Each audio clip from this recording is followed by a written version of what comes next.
आज का टॉपिक है हमारा मेटलर्जी। मेटलर्जी में वो प्रोसेस जिसमें हम किसी मेटल को प्योर हालत में कमर्शियल स्केल पर बड़े पैमाने पर हासिल करते हैं। अब मेटलर्जी जो है it comprises of 3 types of steps. First one is concentration of ore. क्या करेंगे हम इसमें? हमने देखा पीछे कि हम इसमें ओर का कंसंट्रेट तैयार करते हैं, मतलब ओर को हम गैंग पार्टिकल से आज़ाद करते हैं। गैंग पार्टिकल क्या थे वो भी हम देख चुके कि वो हमारी अर्दली एंड अदर इम्प्योरिटीज़ थी। अब नेक्स्ट स्टेप है हमारा एक्सट्रैक्शन ऑफ मेटल। अब इस कंसंट्रेटेड ओर से हमने मेटल की एक्सट्रैक्शन शुरू करनी है। अब ये जो एक्सट्रैक्शन ऑफ मेटल है ये इतना आसान नहीं होता, ये मुख्तलिफ स्टेप्स पर मुश्तमिल होता है। हमारे पास उस कंसंट्रेट जो कि हमारा पिछले स्टेप से हासिल हुआ उससे हमने नेक्स्ट जो इम्प्योरिटीज़ केमिकली अटैच्ड हैं उनको उतारना होता है। फॉर एग्ज़ाम्पल हमारे पास CuFeS2 है। अब मैटर ऑफ कंसर्न हमारी है कॉपर, जबकि इसके साथ आयरन भी मौजूद है, सल्फ़र भी मौजूद है। अब यहाँ पर ये आयरन और सल्फ़र ये दोनों गैंग हैं, इम्प्योरिटीज़ हैं। इन दोनों को हमने इससे रिमूव करना है और मेटल जो है कॉपर हमने एक्सट्रैक्ट करनी है।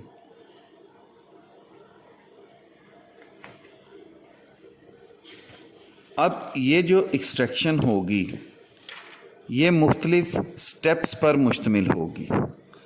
हमने स्टेप बाय स्टेप आयरन और सल्फ़र इससे आज़ाद करते जाना है। हम कैसे उसको आज़ाद करेंगे? हम मुख्तलिफ़ तरीक़ेकार इस्तेमाल करेंगे। सल्फ़र को उसके कंपाउंड्स में, आयरन को उसके दीगर कंपाउंड के अंदर कन्वर्ट करेंगे ताकि वो कॉपर से अलहदा होते चले जाएं।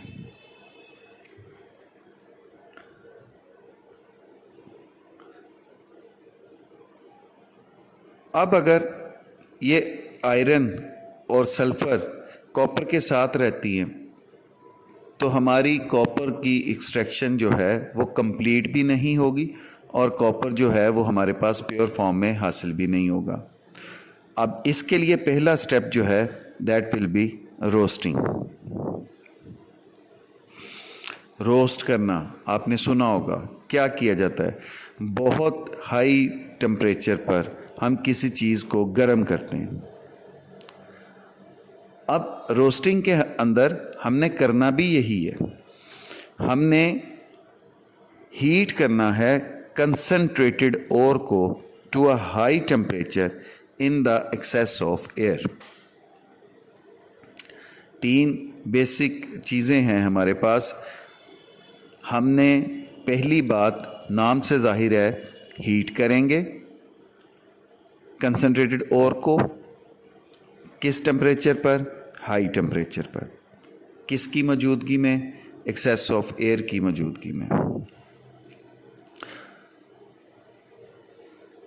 अब ये जो हमारा कॉपर पाइराइट है हमने इसको जब हीटअप करना है तो हमने हीटअप करने के चक्कर में कॉपर, आयरन और सल्फ़र, चूँकि हम in the excess of air कर रहे हैं उसको गर्म, तो हम उनको उनके सल्फाइड्स या ऑक्साइड्स के अंदर तब्दील करेंगे।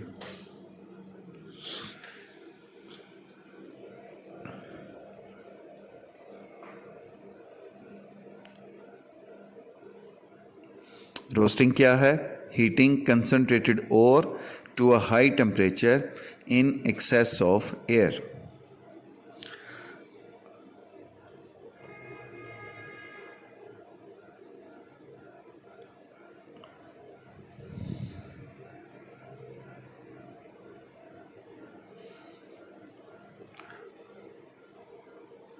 अब यहाँ पर जब हम इसको गर्म करेंगे तो ये जो हमारे पास कॉपर पाइराइट है, कॉपर पाइराइट जो है इसमें CuFeS2 प्लस ऑक्सीजन, और गर्म करने पर हमारे पास मिक्सचर बनेगा क्यूप्रस सल्फाइड का प्लस फेरस सल्फाइड का, और साथ चूँकि हम सल्फ़र को भी इससे निकालना चाह रहे हैं, एक्सेस ऑफ ऑक्सीजन मौजूद है तो SO2 हमारे पास बनेगा। अब ये जो SO2 है दैट इज़ वोलाटाइल, और ये जो वोलाटाइल ऑक्साइड्स हैं वो उसमें से गैसियस फॉर्म में खारिज हो जाएंगे। अब ये जो हमारा मिक्सचर है ये एक नई शक्ल इख्तियार कर चुका।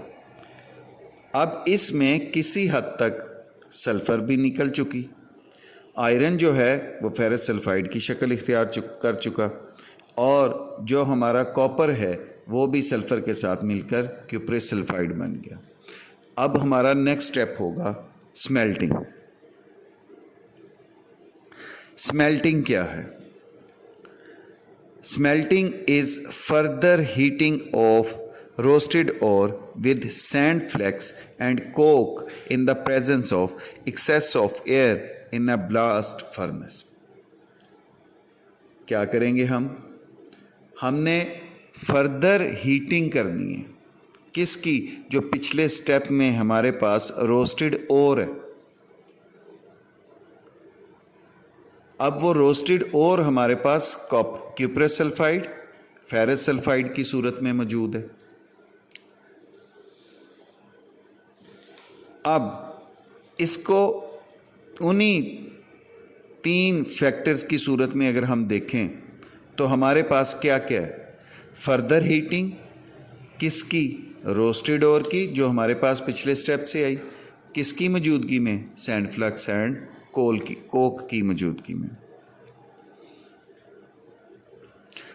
ये वाला जो प्रोसेस होता है स्मेल्टिंग का, it is highly exothermic process. अब चूंकि ये एक्सोथर्मिक प्रोसेस है इसलिए इसके अंदर हमने कोक जो है वो इस्तेमाल करना होता है।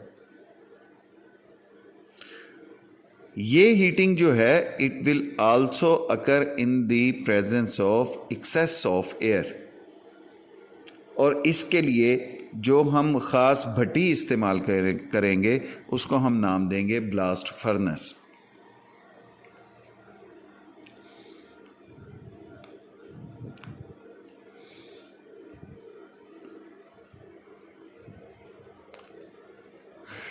अब चूंकि ये एक एक्सोथर्मिक प्रोसेस है हमने देखा, तो इसके अंदर हमने क्या इस्तेमाल किया?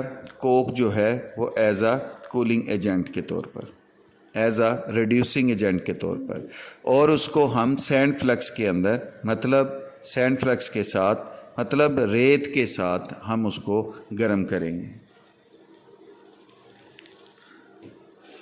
अब इस स्मेल्टिंग के प्रोसेस में भी कुछ तब्दीलियां आएंगी।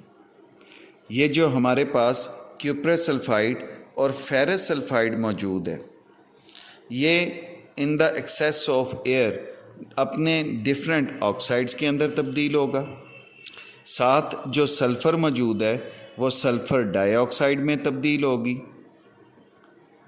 अब सल्फ़र डाइऑक्साइड जो है वो पिछले प्रोसेसेस की तरह उसी तरह इसमें से खारिज हो जाएगी, जबकि जो हमारा फेरस सल्फाइड है, फेरस सल्फाइड जो है वो ऑक्सीजन के साथ मिलकर फेरस ऑक्साइड में तब्दील हो जाएगा।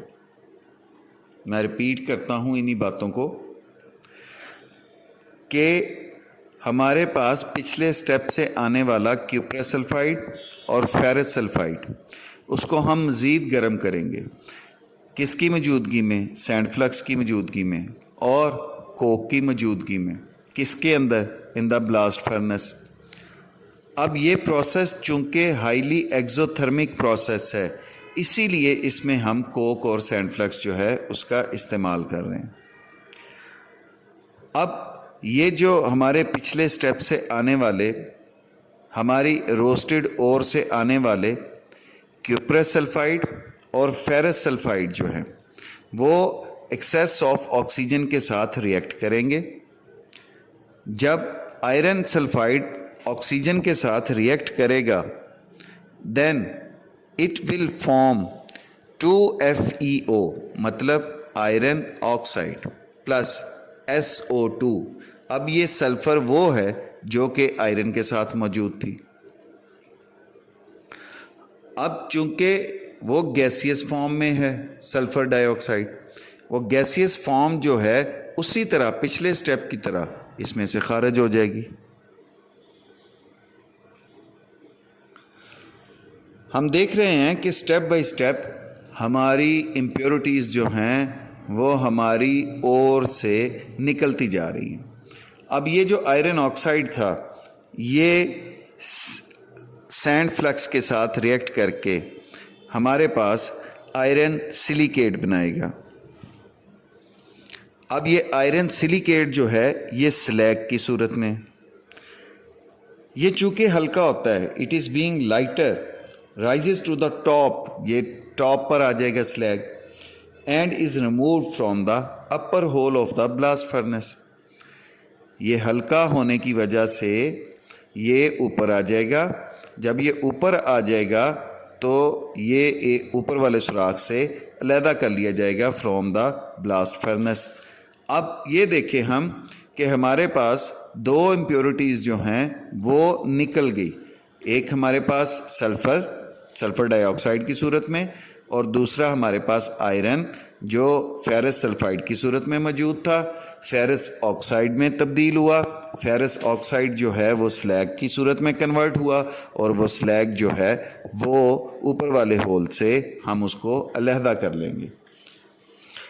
अब बेटे इस मिक्सचर के अंदर मैक्सिमम हद तक हमारे पास क्यूप्रस सल्फाइड जो है वो मौजूद होगा। अब ये जो क्यूप्रस सल्फाइड है, अब इसमें भी सल्फर मौजूद है। हमने इससे भी सल्फर से छुटकारा हासिल करना है। अब वो हम कैसे करेंगे? उसके लिए हमें क्या करना पड़ेगा? वो भी तो इसी फर्नेस के अंदर मौजूद है, उसको भी उतनी ही ऑक्सीजन मुयस्सर है। तो वो क्यूप्रस सल्फाइड जो है वो रिएक्ट करना शुरू करेगा ऑक्सीजन के साथ। जब वो ऑक्सीजन के साथ रिएक्ट करना शुरू करेगा, देन वो क्यूप्रस सल्फाइड जो है वो तब्दील होगा क्यूप्रस ऑक्साइड के अंदर और सल्फर डाइऑक्साइड के अंदर। क्या कहा मैंने? कि वो जो हमारा क्यूप्रस सल्फाइड है वो मिलना शुरू होगा उसी ब्लास्ट फर्नेस के अंदर मौजूद ऑक्सीजन के साथ। जब वो ऑक्सीजन के साथ मिलेगा तो वो हमारे पास एक नई शय बनाएगा जिसको हम कहेंगे cuprous oxide plus SO2, sulphur dioxide. अब सल्फर डाइऑक्साइड चूंकि गैसियस फॉर्म में मौजूद होती है तो ये पहले की तरह फिर इस मिक्सचर को छोड़ जाएगी, फिर इस मिक्सचर में से खारिज हो जाएगी। अब बेटे हमारे पास बचा क्या? ये cuprous oxide, ferrous oxide, ferrous sulphide इस मिक्सचर के अंदर अभी भी मौजूद है। अब ये चार चीज़ें हमारे पास इस मिक्सचर के अंदर मौजूद है: cuprous sulphide, ferrous sulphide, ferrous oxide और क्यूप्रस ऑक्साइड। अब लेकिन ये क्यूप्रस सल्फाइड और फेरस सल्फाइड की थोड़ी मिकदार मौजूद होगी। अब ये जो हमारे पास क्यूप्रस सल्फाइड और फेरस सल्फाइड का मोल्टन मिक्सचर है, दैट इज कॉल्ड मैटे। इसको हम क्या नाम देंगे? मैटे का। अब ये जो हमारा क्यूप्रस ऑक्साइड बना ऊपर वाले रिएक्शन में, ये इसी मिक्सचर में मौजूद मज़ीद जो फेरस सल्फाइड है उसके साथ रिएक्ट करेगा और तब्दील हो जाएगा क्यूप्रस सल्फाइड में और फेरस ऑक्साइड के अंदर। अब ये जो नया बनने वाला फेरस ऑक्साइड है, ये फिर ऊपर वाला रिएक्शन जो है वो रिपीट करेगा। ये फिर आयरन ये सिलिकेट के साथ मिलेगा, सिलिका के साथ मिलेगा और ये आयरन सिलिकेट बना देगा, मतलब ये स्लैग बना देगा। और स्लैग फिर उसी तरह से जिस तरह पहले हमने इसको ऊपर वाले होल से अलग कर लिया था, हम मज़ीद ड्रेन अप कर लेंगे। अब इस सारे प्रोसेस में हो क्या रहा है?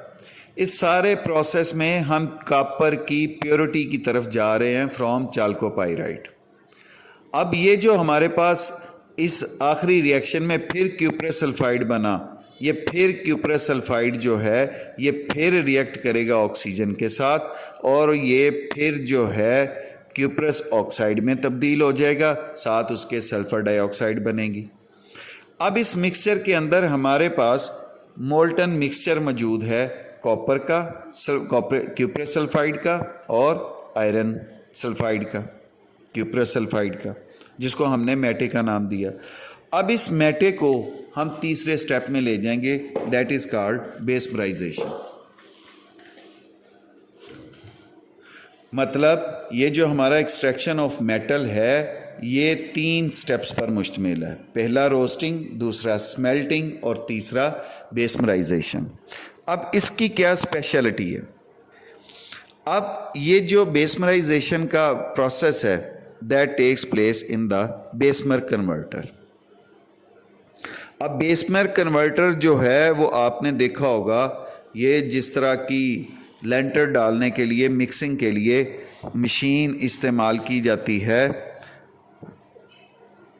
सीमेंट और बजरी को मिक्सअप करने के लिए, ये उस तरह का एक बड़ा आप कह लो टैंक होता है। इस टैंक के अंदर जो है वो डिफरेंट तरह की प्रोडक्ट्स जो हैं वो डाल दी जाती हैं और उनको मिक्सअप भी किया जाता है।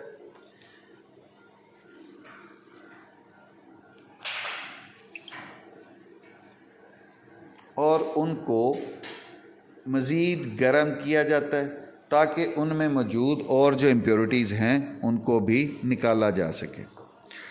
ये जो बेसमर कन्वर्टर है हमारा, ये एक पाइवोट स्टैंड के ऊपर लगाया गया होता है।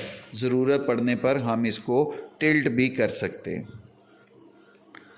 अब इस बेसमराइजेशन के प्रोसेस में हम further heating of molten matte करते हैं।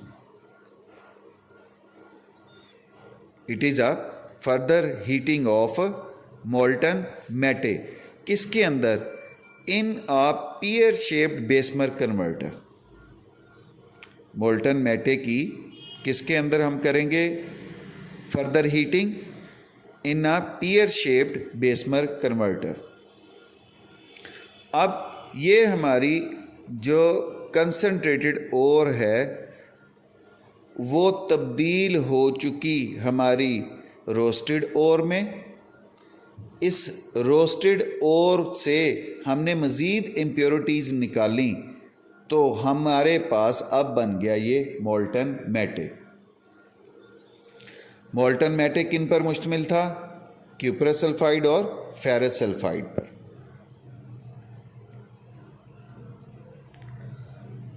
अब इस मोल्टन मैटे जो है that is mixed with the sand and heated with a hot blast of air through tyres.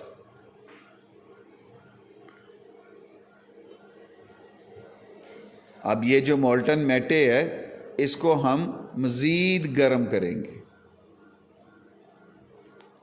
अब इस मज़ीद गर्म करने से क्या होगा? इसमें से और इम्प्योरिटीज़ जो हैं वो निकलती चली जाएंगी।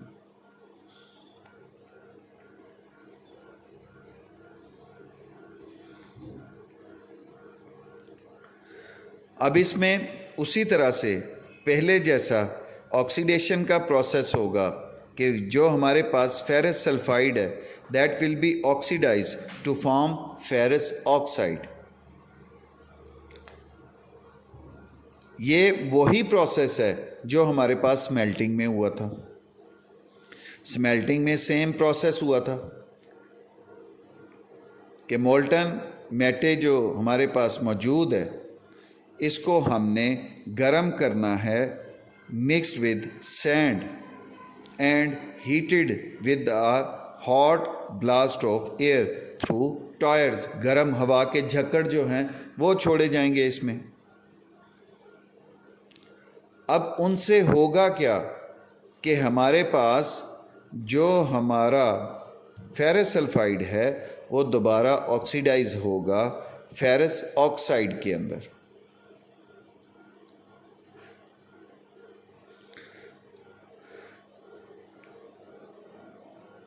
अब उसी तरह ये जो फेरस सल्फाइड है ये फेरस ऑक्साइड में तब्दील होने के बाद ये मिलेगा रेत के साथ SiO2 के साथ, तो ये फिर से हमारे पास स्लैग बना देगा। अब यही पूरा रिएक्शन जो है पहले हो चुका स्मेल्टिंग में। क्या था प्रोसेस हमारा? 2FeS plus 3O2 after reaction 2FeO plus 2SO2। अब चूंकि सल्फर डाइऑक्साइड गैस है वो वहाँ से खारिज हो जाएगी और जो हमारे पास फेरस ऑक्साइड बना जैसे पहले रिएक्शन हो चुका था फिर दोबारा वैसे ही रिएक्शन होगा। स्मेल्टिंग प्रोसेस में भी हमने सैंड फ्लक्स इस्तेमाल किया था, यहाँ पे भी हम कह रहे हैं कि हम रेत के साथ इसको गर्म कर रहे हैं, सैंड के साथ गर्म कर रहे हैं, तो ये फिर आयरन ऑक्साइड जो है वो रिएक्ट करेगा SiO2 के साथ और ये तब्दील हो जाएगा FeSiO3, मतलब किसमें? ये स्लैग में तब्दील हो जाएगा। स्लैग चूंकि हल्की है, पहले भी हमने देखा ये लाइटर थी, that floats on the top. और ये बात भी जहन में रखें कि ये हमारे पास बचा खुचा आयरन सल्फाइड है, बहुत सारी मिकदार आयरन की, सल्फ़र की इस कॉपर पाइराइड में से निकल चुकी है। अब इसमें ज़्यादा मिकदार क्यूप्रस सल्फाइड की मौजूद है। अब ये वाला जो क्यूप्रस सल्फाइड है ये भी पहला रिएक्शन रिपीट करेगा, इसमें की इसकी भी ऑक्सीडेशन होगी, ये क्यूप्रस ऑक्साइड में तब्दील होगा और साथ सल्फर डाइऑक्साइड गैस बनाएगा। अब सल्फर डाइऑक्साइड चूंकि गैस है पहले की तरह ये फिर इसमें से खारिज हो जाएगी और बाकी हमारे पास क्या बचा? Cuprous oxide. ये नया बनने वाला क्यूप्रस ऑक्साइड उस मिक्सचर में मौजूद क्यूप्रस सल्फाइड के साथ रिएक्ट करेगा। जब ये उस मिक्सचर में मौजूद क्यूप्रस सल्फाइड के साथ रिएक्ट करेगा, सल्फ़र और ऑक्सीजन मिलेंगे और कॉपर जो है वो अलहदा हो जाएगा। सल्फ़र और ऑक्सीजन मिलकर फिर सल्फ़र डाइऑक्साइड गैस बना देंगे। अब वो जो सल्फ़र डाइऑक्साइड गैस बनी वो फिर इसमें से खारिज हो जाएगी। एट लास्ट अब हमारे पास कॉपर जो है वो प्योर हालत में हासिल हो चुका। अब ये प्योर कितना है? Not 100% pure. अब इसको 100% प्योर करने के लिए हम एक और स्टेप लेंगे। अभी तक जो हमारे पास कॉपर बना उससे हमारी जो थी बहुत सारी इम्प्योरिटीज़ ने तो जान छोड़ दी, लेकिन फिर भी कुछ ना कुछ इम्प्योरिटीज़ मौजूद होती हैं जो कि हम मेटलर्जी का तीसरा प्रोसेस जो है वो इंट्रोड्यूस करेंगे, that is called electrolytic refining. अब ये जो इलेक्ट्रोलिटिक रिफाइनिंग जो है इसको आप जानते हैं, इसको हमने 9th में भी इलेक्ट्रोलिटिक सेल्स के अंदर पढ़ा था। अब इसमें सेम वही प्रोसेस जो हम 9th में पढ़ के आए हैं वो प्रोसेस इन्वॉल्व होगा। अब basically it's a purification of metal. इसमें हम क्या करेंगे, एक बड़ा टैंक लेंगे। इस बड़े टैंक के अंदर, और ये बड़ा टैंक बना किसका होगा, या ये पत्थर के बने होंगे या ये बड़े टैंक लकड़ी के बने होंगे, ताकि अब चूंकि इसमें इलेक्ट्रिसिटी इन्वॉल्व है, अगर हम किसी और मटेरियल का इलेक्ट्रोलाइटिक टैंक इस्तेमाल करेंगे तो वो हमारे लिए ख़तरनाक हो सकता है। इसके अंदर हमने इलेक्ट्रोलाइट सॉल्यूशन डालेंगे। इलेक्ट्रोलाइट सॉल्यूशन जो है वो क्यूप्रस सल्फाइड, कॉपर सल्फेट जो है वो इस्तेमाल करेंगे। अब ये जो हमारे पास CuSO4 का इलेक्ट्रोलाइट सॉल्यूशन है, ये चूँकि आयोनाइज होके Cu+2 और SO4-2 जो है आइंस बनाता है। अब अगर आपको इलेक्ट्रोलाइटिक केमिस्ट्री थोड़ी बहुत याद हो तो आपको पता चल जाना चाहिए कि ये आइंस क्या रोल प्ले करेंगे। अब इसके अंदर हम टैंक के अंदर दो तरह के इलेक्ट्रोड लगाएंगे। अब वो दो तरह के इलेक्ट्रोड कैसे होंगे, एक तो इलेक्ट्रोड जो है वो हम प्योर कॉपर जो है उसका लगाएंगे, जो हमारे पास ऑलरेडी मौजूद था, पहले से मौजूद था, और दूसरा इलेक्ट्रोड जो है वो हम अपने ऊपर वाले प्रोसेस से हासिल होने वाला कॉपर जो है उसका बना के लगाएंगे। मतलब दो इलेक्ट्रोड होंगे, वो दो इलेक्ट्रोड एक 100% पहले से बना हुआ कॉपर होगा और दूसरा इम्प्योर कॉपर जो हमारे पास ऊपर वाले प्रोसेस में हासिल हुआ उसका एक ब्लॉक जो है वो लगा देंगे।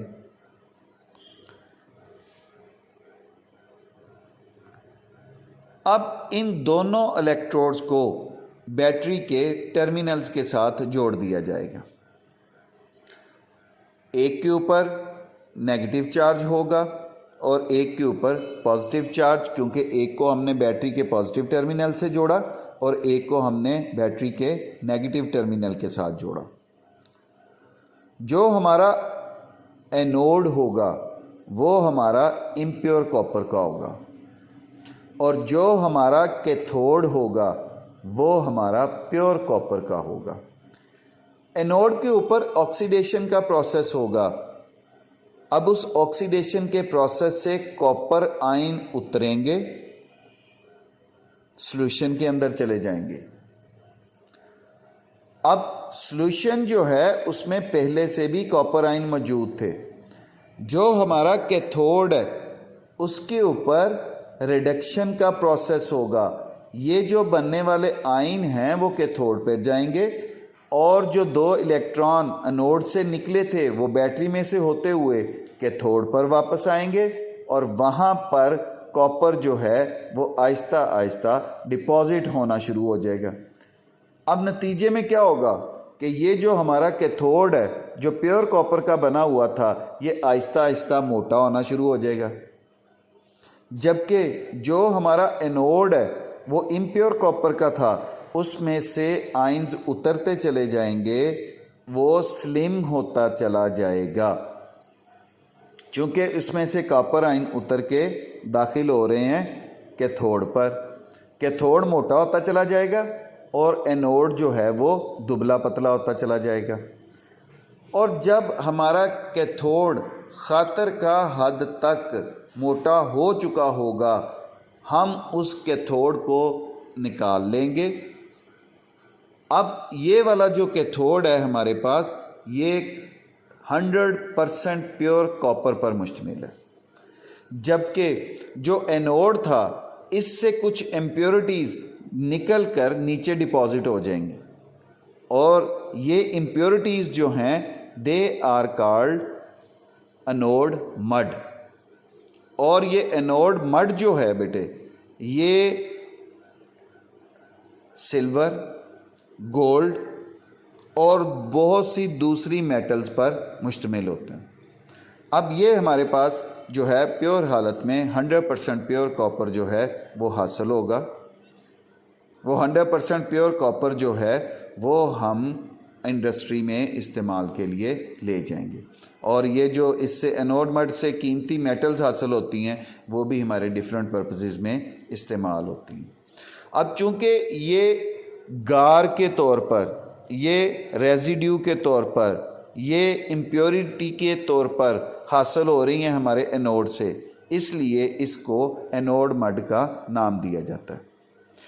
अब यहाँ पर एक बात हम भूल गए कि ये जो हमारे पास बेसमराइजेशन के प्रोसेस के दौरान कॉपर हासिल हुआ, ये कॉपर, इम्प्योर कॉपर जो है ये पिघली हुई हालत में था। चूँकि हम पिछले हर स्टेप के अंदर उसको गर्म करते चले आ रहे थे, तो इस पिघली हुई हालत में हासिल होने वाला जो कॉपर है इसको हम बड़े बड़े सांचों के अंदर जब डालेंगे लिक्विड फॉर्म को, तो इसके सतह के ऊपर बुलबुले बनना शुरू हो जाएंगे, ब्लिस्टर्स बनना शुरू हो जाएंगे, छाले बनना शुरू हो जाएंगे। जैसे खोलता हुआ हलवा, उस हलवे में से बन रही होती हैं उसकी बुलबुले से और वो फट रहे होते हैं, इसी तरह इस कॉपर में से भी बुलबुले बनेंगे और वो फटेंगे।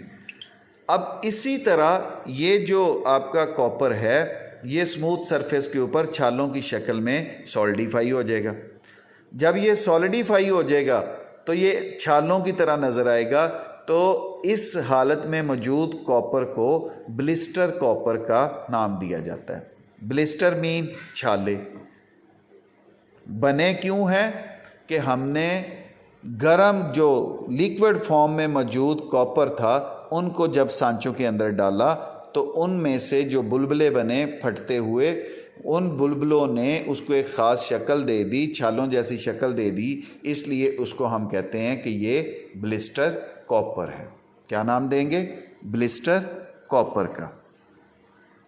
अब इस ब्लिस्टर कॉपर को हम फिर कैथोड बनाकर, एनोड बनाकर इलेक्ट्रोलिटिक रिफाइनिंग में ले जाते हैं और वहाँ पर इससे हम 100% प्योर कॉपर जो है वो तैयार कर लेते हैं। अब ये जो हासिल होने वाला कॉपर जो है वो डिफरेंट इंडस्ट्रीज़ में भेज दिया जाता है और वहाँ पर फिर इनसे डिफरेंट जो है चीज़ें बनाई जाती हैं।